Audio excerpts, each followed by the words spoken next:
Voy a comenzar como los demás agradeciendo al Dr. Torres, el Salud y AKM la invitación. Y por otro lado, también como vieron que ocurrió, voy a hacer mi disclosure. Yo también soy empleado a tiempo completo de la industria farmacéutica, en este caso de la empresa Janssen, soy director de Evidencia de la Vida Real. Todos los contenidos de la presentación no representan a mi empleador ni comprometen su punto de vista. Todos los comentarios y opiniones son realizados a título personal. Y por otro lado, también para seguir un poco con el curso de lo que acabamos de hablar, declararme impresionado y contento de poder estar compartiendo con un montón de personas expertas, compañeros de ruta, de la industria y demás, y otras personas de academias. Realmente un placer. Bien, lo que yo voy a hacer, el plan lo tenemos acá. Por un lado, poner un marco conceptual de lo que es evaluación de tecnologías, ETS, y evidencia del mundo real, o Real World Evidence. Después voy a comentar lo que es el punto principal de la charla, realmente es ilustrar cómo se está usando ya evidencia de la vida real para evaluación de tecnologías en distintos aspectos. Por un lado, si hay algo que es el corazón de la evaluación de tecnologías, son las evaluaciones económicas. Entonces vamos a revisar cómo se usa este tipo de datos en evaluaciones económicas. Luego, el segundo punto de lo que yo voy a decir es que no es solo importante qué datos se usan, sino cómo se usan, cómo los analizo. Entonces vamos a ver algunos ejemplos de cómo hacemos el análisis de datos más relevantes para que los datos representen la vida real.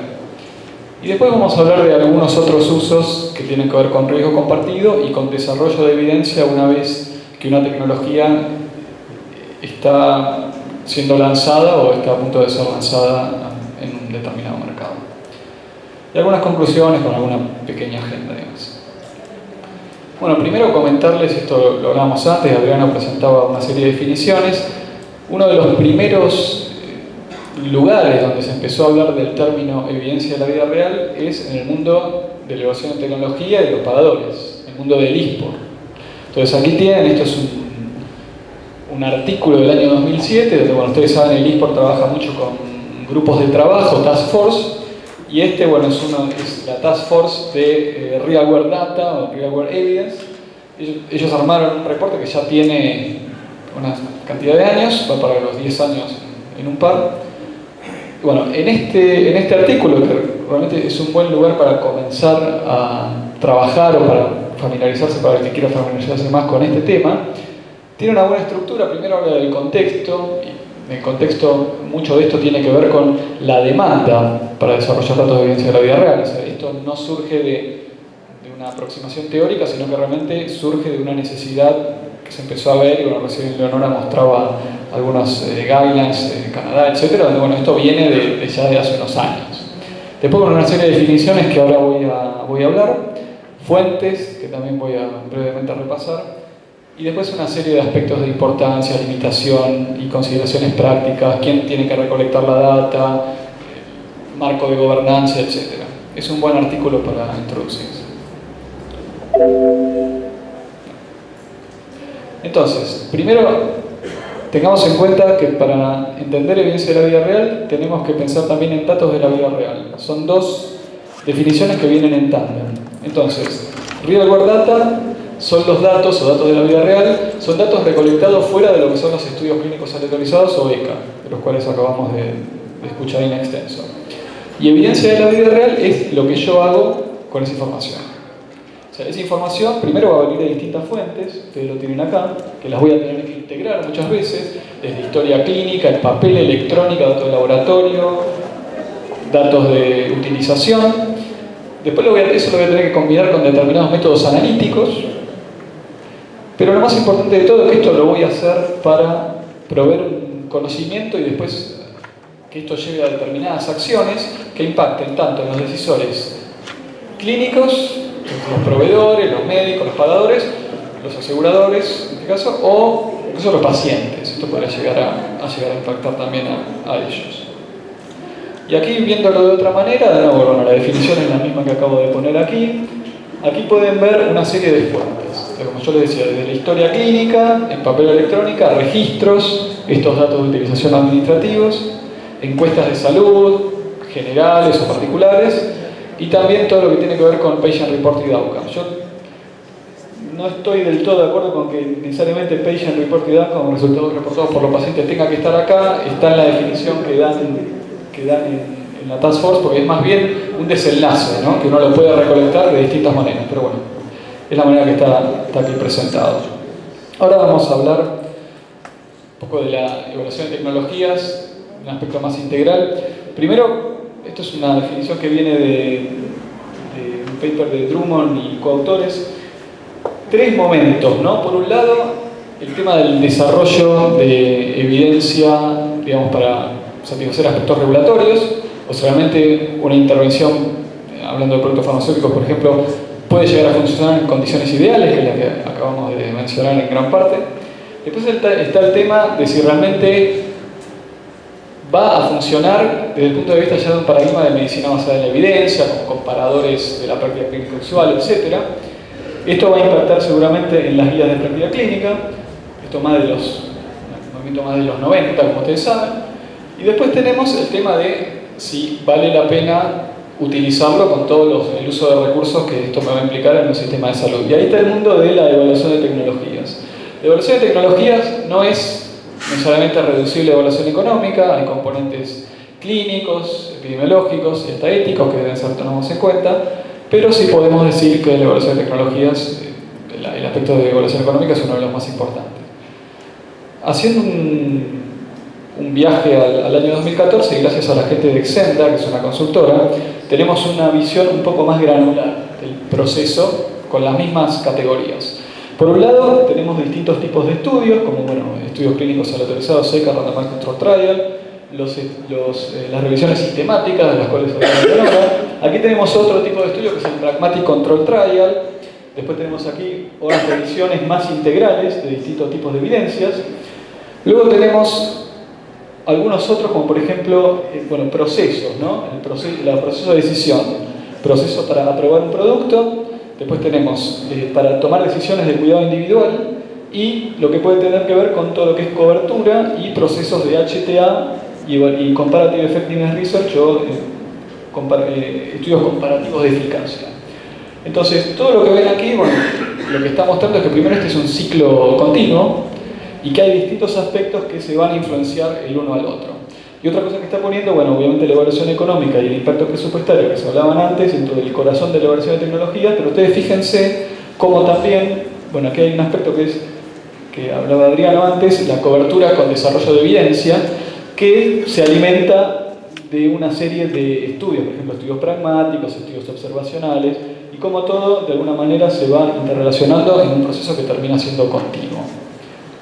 Ahora me voy a referir a algunos ejemplos, 3 ejemplos del uso de evidencia de la vida real en evaluación económica, de menor a mayor. Antes de eso, simplemente un pequeño contexto en América Latina. Estas son algunas instituciones importantes dentro de los esquemas de evaluación de tecnologías en el continente, en la región.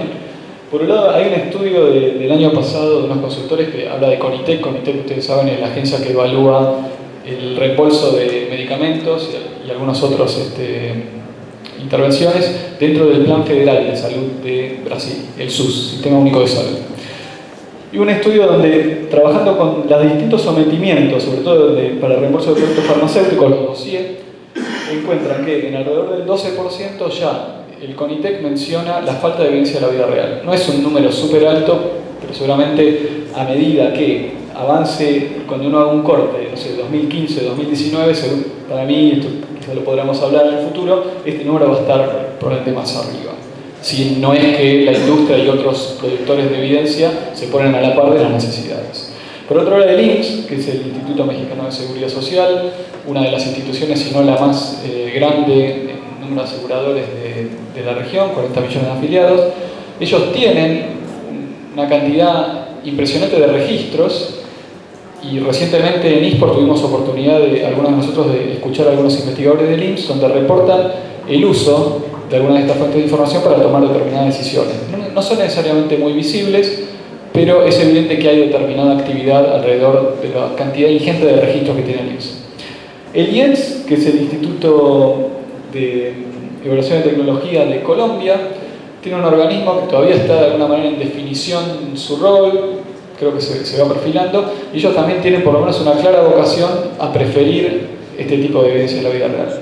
Y por otro lado, a nivel región, nosotros vimos, por ejemplo, si comparamos el eSport de Buenos Aires del 2013 con el eSport de Chile que pasó hace 2 meses, la cantidad de pósters, workshops, ponencias, etcétera, que trabajaron sobre el tema de evidencia de la vida real desde distintas perspectivas, realmente se notó con respecto a lo que pasó en Buenos Aires, que si bien se tocó el tema, todavía no estaba tan hablado. Y por otro lado tenemos cursos este año, por ejemplo, IEX, acá está Federico, no uno, sino 2 cursos de evidencia de la vida real, también con ponentes, con gente del exterior que ha venido a presentarnos. Y ahora sí, ya entrando a lo que es evaluación económica, esto ustedes lo saben, pero simplemente para ponerle un marco, tenemos 2 o más intervenciones que tenemos que comparar, y este tipo, la evidencia de la vida real es posible de ser recolectada en todos estos tipos de dimensiones. Yo puedo trabajar, por ejemplo, en la dimensión de la efectividad sobre vida, bueno, calidad de vida relacionada con la salud, o todo lo que tiene que ver con el impacto en costos. Entonces vamos a ver algunos ejemplos donde hay evaluaciones económicas que se apoyan total o parcialmente en evidencia de la vida real. Este es un estudio del INSS de México, trabajado con la industria, en este caso con Joaquín, muchos de nosotros lo conocemos era de Pfizer, ahora está en otra compañía. Y bueno, es un tratamiento farmacológico de síndrome de fibromialgia. Este es me van a disculpar, no se ve demasiado, pero este es un modelo de Markov. Acá están los distintos estados, las transiciones, y cómo se van moviendo los pacientes. Lo que quería destacar es simplemente que la parte de, como ustedes saben, los modelos, esto es un modelo, se los ha llamado una especie de engendro de Frankenstein, porque uno toma información de distinto tipo y la pone toda junta en estos modelos que hacen como de sintetizador de evidencia de alguna manera. Y lo que ellos tomaron de lo que ven aquí, por ejemplo, que es la frecuencia de uso, ocurrencia anual del uso de determinados recursos, consultas ambulatorias, a médico generalista, especialista, días de estancia hospitalaria, etc. Todo esto lo tomaron, y ahí lo dice, un subsistema de información médico del IMSS, que trabajaron con 5.000 pacientes, y la novedad es que es un sistema electrónico, que bueno, muchas veces nosotros decimos no existe tanta información en formato electrónico que permitiría bajar los costos de transacción de hacer este tipo de investigación. Bueno, acá en el IMSS por lo menos hay subsectores que tienen este tipo de información, y bueno, de hecho hay unos estudios de mercado que muestran que la tasa compuesta anual de crecimiento de lo que es todas las plataformas de historia médica electrónica en América Latina en los próximos 4 años va a crecer una tasa del 7-8%. Para una economía diría que es una tasa buenísima. Es debatible si esa tasa de 7-8% nos pone a la par de lugares que están teniendo un crecimiento súper agresivo y muy importante en todo lo que es plataformas de historia clínica electrónica, tal como Estados Unidos, como comentaba Adriano antes. Pero bueno, es una tasa por lo menos interesante. Este es otro ejemplo, y aquí es otro modelo, es un modelo también de Markov, un horizonte temporal de 3 años en el área de trasplante renal, donde bueno, lo que estuvimos trabajando ahí es determinado dosaje de nicofenolato mofetil y cuál era la asociación que esto tenía con eventos adversos gastrointestinales y cómo esto podía impactar en las dosis, bajarlas en general, y cómo esto a su vez podía traer consecuencias negativas en los desenlaces de mediano plazo, tampoco extrapolamos a 20 años.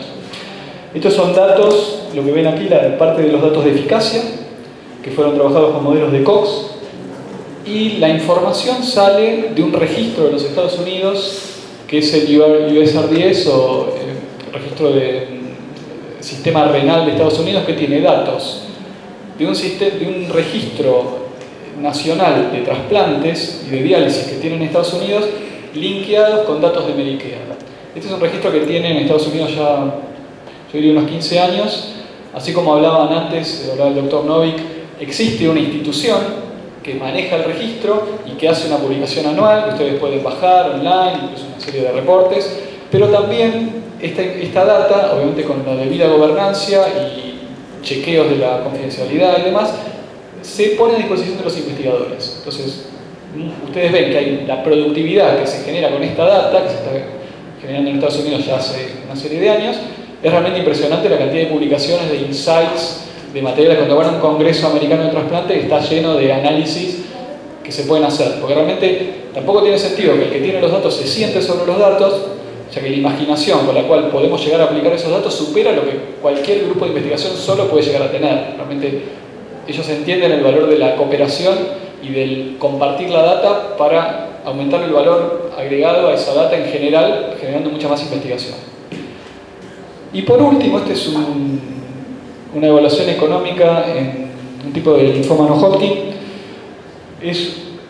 Fíjense ya el título, Real World Cost and Cost Effectiveness. Es un agregado de rituximab a un standard of care específico. Esto está hecho en Canadá, en 1.100 pacientes que estaban con el régimen antiguo y otros 1.100 pacientes que fueron machados al régimen nuevo. Aquí son comparaciones históricas, pero bueno, aquí les quería mostrar incluso la data de efectividad, que uno no podría cuestionar porque bueno, no viene de un estudio clínico, son un estudio de cohorte retrospectiva en Ontario. Pero bueno, de ahí sacaron la data de efectividad, sacaron la data de costos, y lo que ven aquí, bueno, es los resultados, los puntitos, como ustedes saben, el estudio de costo-efectividad, uno no lo tiene que pensar como el número, sino como realmente un marco que nos ayuda a pensar, y entre otras cosas lo que nos ayuda a pensar es a cuantificar la incertidumbre, y aquí está cuantificada. Entonces fui de menor a mayor, desde un primer estudio estoy yendo al revés, desde un primer estudio que centra algunos parámetros económicos, hasta un segundo estudio donde también incorporamos algunos parámetros de efectividad, hasta un estudio que es completamente hecho en real world evidence. Y esto obviamente va a permitir la evaluación continua de tratamientos. Bueno, tipos de estudios. Esto lo hemos hablado en esta casa y en otros lados, este esquema ya lo conocen, pero bueno, para comentar el espectro que tenemos de los estudios controlados, de la ciencia básica, con mucho más poder, de alguna manera explicativo, hasta los estudios clínicos aleatorizados, que tienen mucha validez interna, como decía Leonora, pero no tanta validez externa, nosotros podemos recorrer un espectro metodológico que nos lleva al otro lado, que tiene que ver con los estudios observacionales, donde voy a poder estar observando lo que pasó en la vida real, pero muchas veces lo que no voy a poder hacer con mucha confianza es inferencia causal. Entonces yo les quiero presentar, ya entrando a la parte de analítica, cómo uno también a veces tiene que tener su actualización y estar muy atento a qué es lo que puedo hacer con los datos para volverlos mejor. Entonces voy a presentar un par de ejemplos. Vamos a abstraer todo lo que vimos, simplemente vamos a hablar de algunos estudios aleatorizados, uno seca, bien de laboratorio de alguna manera, como con algunas problemáticas que tienen y con unos diseños que yo puedo trabajar de análisis, los voy a poder llevar más a la vida real en algunos aspectos. Y por otro lado, vamos a tomar unos estudios observacionales de cohorte que tienen los problemas de falta de reflejar el mundo real y vamos a ver cómo hay algunas técnicas analíticas que los pueden hacer más válidos en el aspecto que les está faltando. Entonces, primero, esto es un problema viejísimo en evaluación económica que tiene que ver con los costos derivados de los protocolos en los estudios farmacoeconómicos. Este es un paper del año 98, está muy bien estructurado. Primero define qué son los costos por protocolo.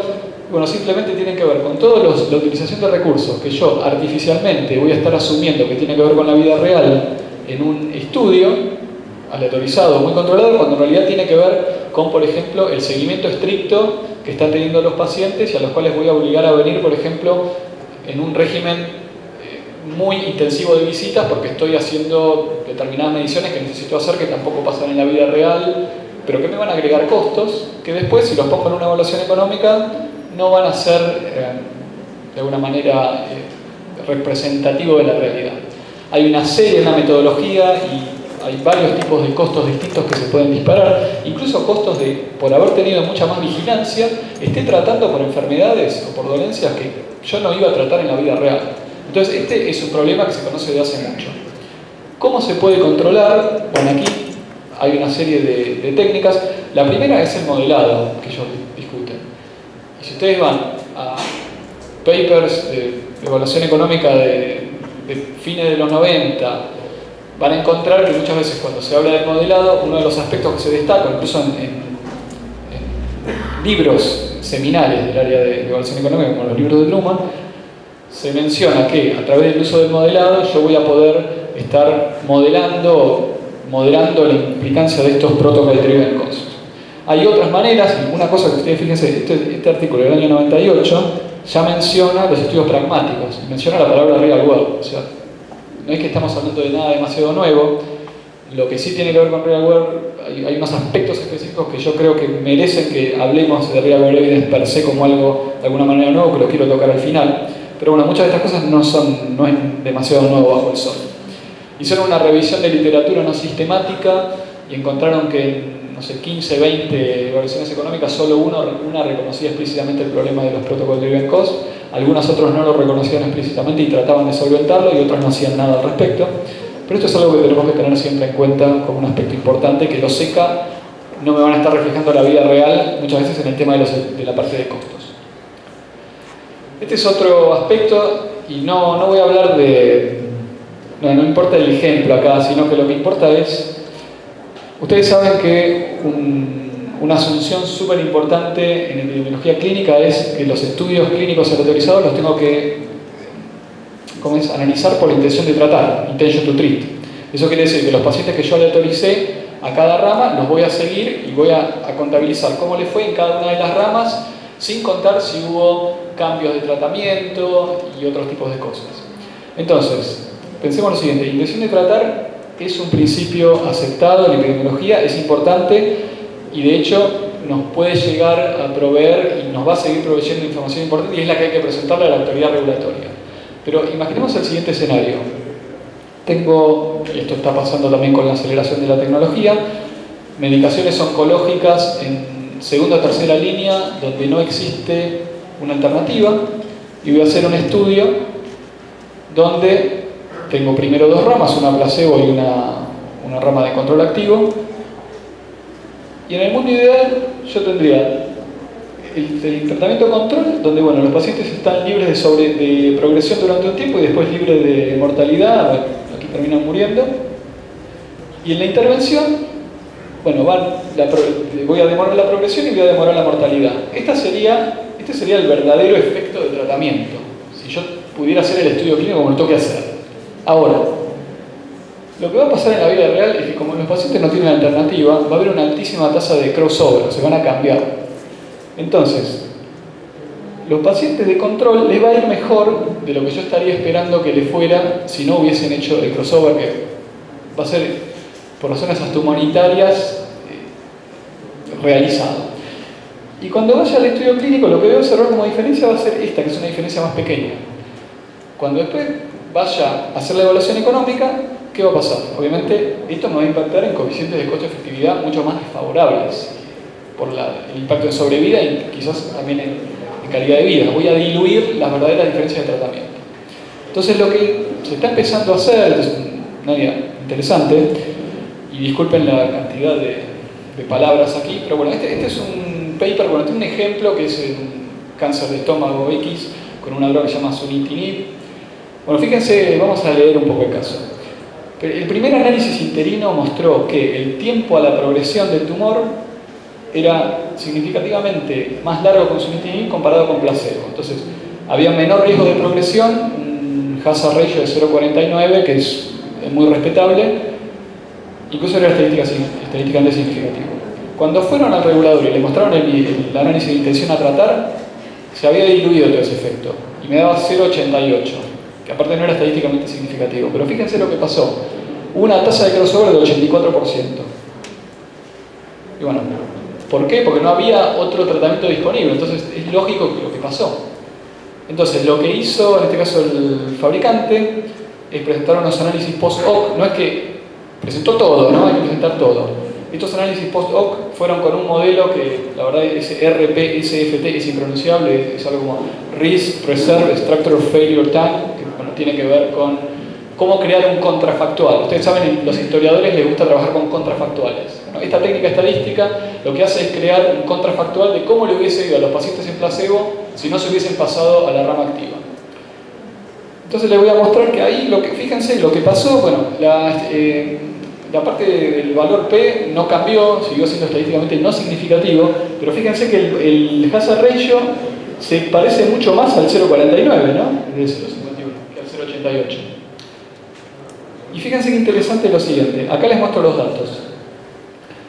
Primero, la curva de más arriba es la curva del sunitinib, la curva de más la segunda curva, la que está más cerca, es la curva de placebo tal como pasó en el estudio, y la curva de más abajo es la curva contrafactual. Es lo que le hubiese pasado a los pacientes si hubiesen seguido con placebo sin crossover. Es la que me da el 0,51 que les mostré. Pero lo más interesante de todo para mí acá es que esto se lo fueron a mostrar al grupo del NICE de revisión. El grupo del NICE estuvo de acuerdo con que esto estaba bien.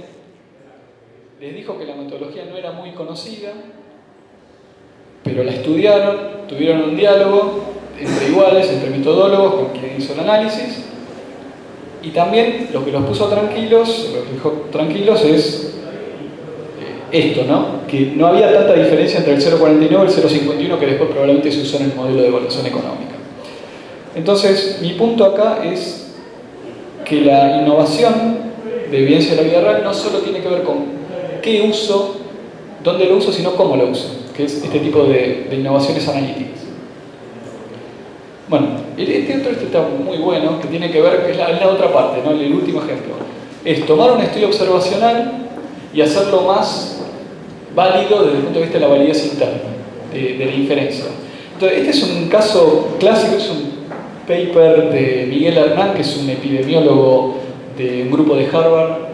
Recomiendo los papers de él, realmente son muy innovadores, siempre con nuevos aspectos. Y acá lo que dice, fíjense, como introducción, nosotros inferencia causal la vamos a hacer con estudios aleatorizados y con estudios observacionales. Entonces, cuando tenemos evidencia que estudia el mismo tema desde el punto de vista observacional y aleatorizado, en general lo que buscamos es que haya concordancia. Si hay concordancia nos quedamos tranquilos. Si no hay concordancia, ¿qué es lo que vamos a decir? Y el estudio observacional no controló por los factores de confusión, hay errores de medición, la calidad de la data es mala, etc. Eso es cierto, pero no es todo lo que puede pasar.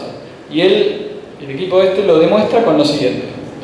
¿Ustedes se acuerdan del tema de la terapia de reemplazo hormonal en mujeres luego de la posmenopausia?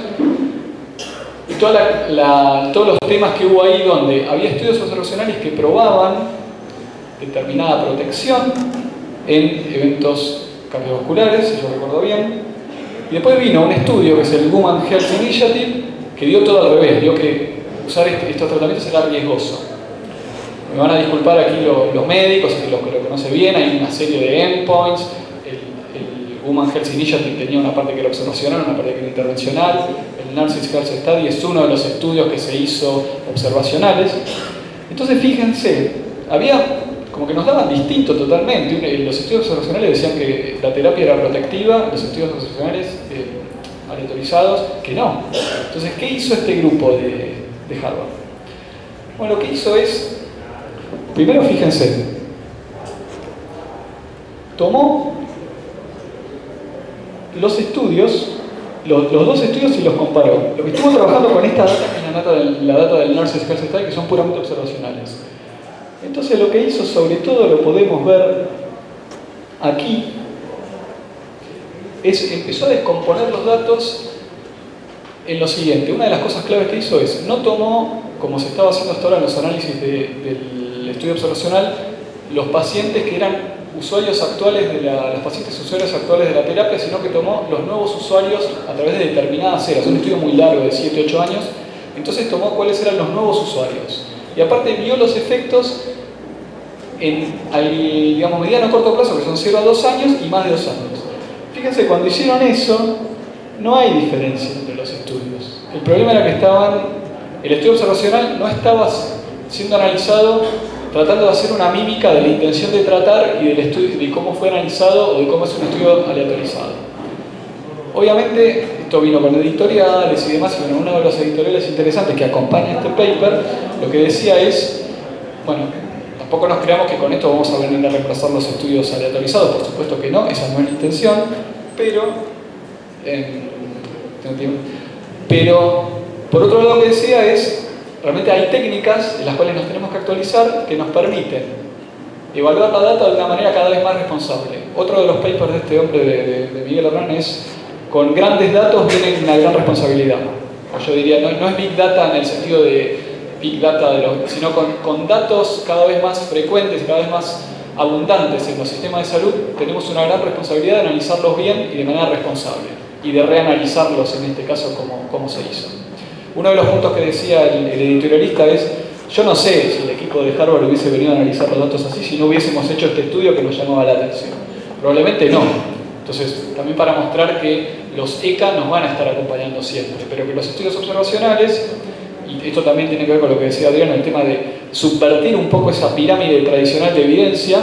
También hay epidemiólogos que lo están diciendo, donde bueno, la pirámide tradicional de la epidemiología ya no es tan así. Puede haber estudios ECA mal hechos, puede haber estudios observacionales bien hechos, etc. Entonces uno tiene que ser una comparación mucho más fina y ver también caso por caso de qué se trata. Y aparte hay estudios, como decía Eleonora, donde yo un ECA no me va a servir. Con respecto al tema de los acuerdos de riesgo compartido, aquí hay especialistas mucho más avesados que yo que pueden hablar del tema, así que simplemente para repasarlo. Y me quiero centrar en esta parte que es la cobertura con desarrollo de evidencia. Esto es un elemento bastante desarrollado, sobre todo en el sistema de salud de Estados Unidos, lo tiene Medicare, Coverage with Evidence Development, y hay dos aspectos que uno puede tener en cuenta acá, es Only with Research or Only in Research. La diferencia es, Only in Research quiere decir solamente voy a cubrir la medicación en pacientes que se van a tener que venir a participar en un estudio. Y Only with Research quiere decir que no necesariamente es el caso, va a haber pacientes que van a estar siendo estudiados en protocolos de vida real o no, o protocolos incluso aleatorizados que necesiten, y otros pacientes no.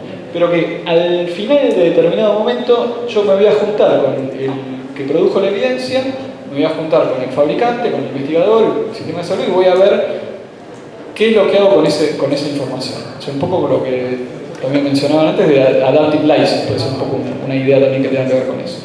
Entonces, les voy a mostrar, bueno, primero, esto es interesante, ya lo mostré alguna vez, pero el impacto que pueden tener los acuerdos de riesgo compartido. Fíjense, esto es 5.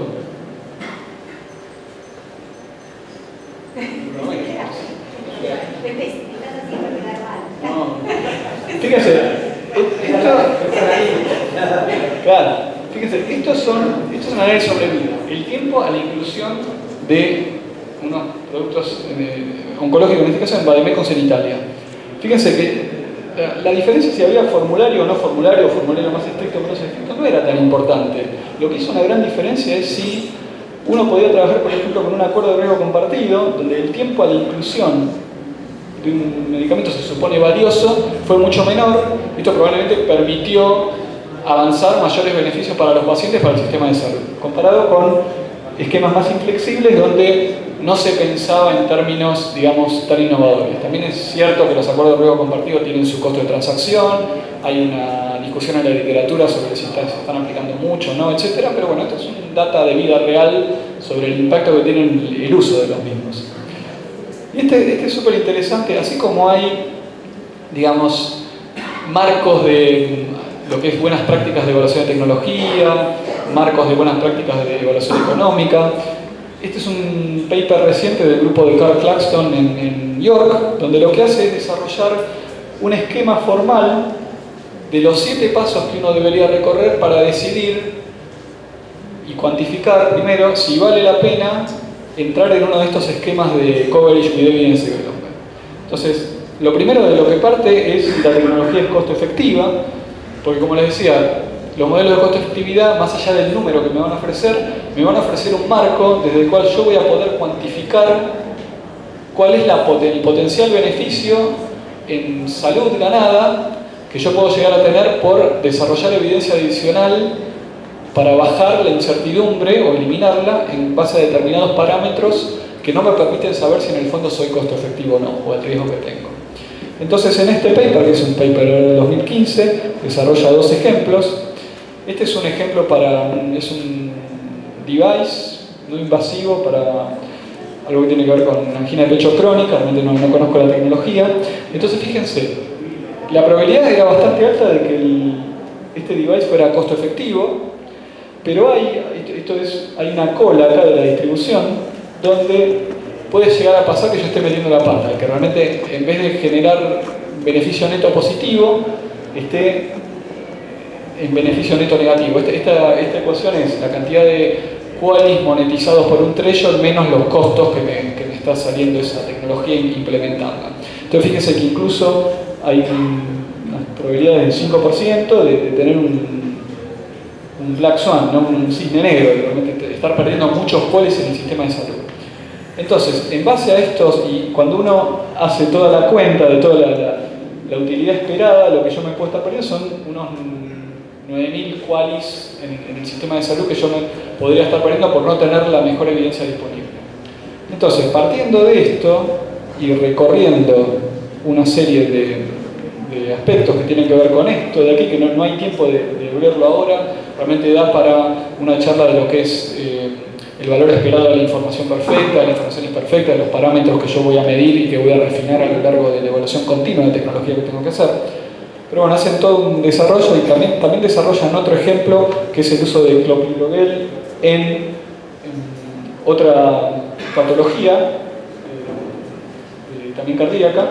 Aquí lo que ven es el valor de la información de acuerdo a la cantidad de años que me va a llevar a desarrollar la tecnología y de acuerdo a determinados escenarios. Uno de los escenarios tiene que ver con un cambio de precio, otro tiene que ver con solo trabajar en la incertidumbre en el efecto de tratamiento, sobre todo en el impacto de mortalidad, que era el elemento más importante que está impactando la incertidumbre de la costo-efectividad. Entonces todo apuntaría a que si fuera beneficioso hacer investigación de vida real, debería ser trabajada sobre ese parámetro.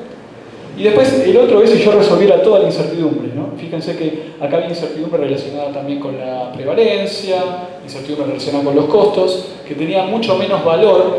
Entonces uno puede cuantificar con esto dónde tengo que poner los pesos de investigación en el futuro. Es un paradigma muy interesante de trabajar, del cual, imagínense, partimos de un cuadrante de costo-efectividad y estamos hablando de cómo diseñar una agenda de investigación para un sistema de salud.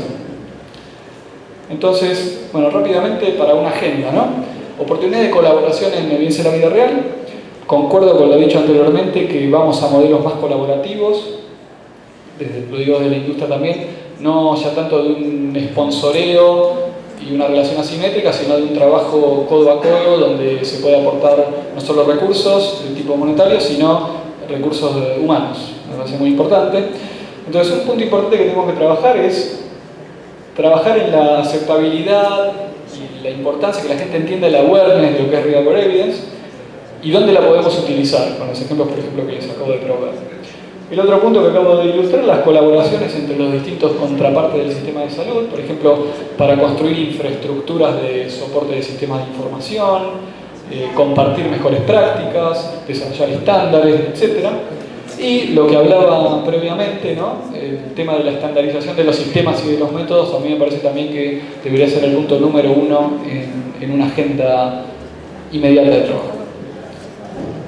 Bueno, aquí hay unos ejemplos, también pueden ir a ver a la literatura, el crecimiento de los datos que está causando una evolución en la industria farmacéutica y en las distintas contrapartes del sistema de salud, y también que a veces las cosas no van bien, a veces van bien y no. Entonces aquí ven, por ejemplo, HealthScore y Humana, que son dos instituciones aseguradoras de los Estados Unidos, tuvieron experiencias mixtas con estas experiencias colaborativas, por lo cual realmente es algo en lo cual tenemos que seguir aprendiendo todos juntos y aprendiendo de los errores y de los éxitos. Y con eso simplemente dejarles para mí un elemento importante. Yo creo que hay tres elementos fundamentales para impulsar la evidencia de la vida real. Por un lado, el uso con objetivos e impacto. Si yo y el resto de los colegas que estamos aquí y ustedes mismos en las charlas nos logramos convencer del tremendo potencial que tiene el uso de la evidencia de la vida real, creo que todos nos vamos a poner con mayor energía a poder trabajar en una agenda a favor de la misma. El diseño y los métodos, espero haberles demostrado con algunos ejemplos que son extremadamente importantes para poder obtener, junto con las preguntas que hay que hacer, las mejores respuestas. Y por otro lado, si yo no tengo los datos y la infraestructura necesarios para poder alimentar estas investigaciones de manera costo efectiva, no voy a poder trabajar en aspectos de epidemiología digital, como ya se está llamando, y al mismo tiempo me voy a perder la oportunidad como país y como región de construir un hub de competitividad importante que seguramente, así como en su momento y todavía lo es en el área de investigación clínica, lo va a poder ser en el futuro en evaluación de tecnologías. Estas son las conclusiones, que más o menos es lo mismo que dije, así que simplemente gracias.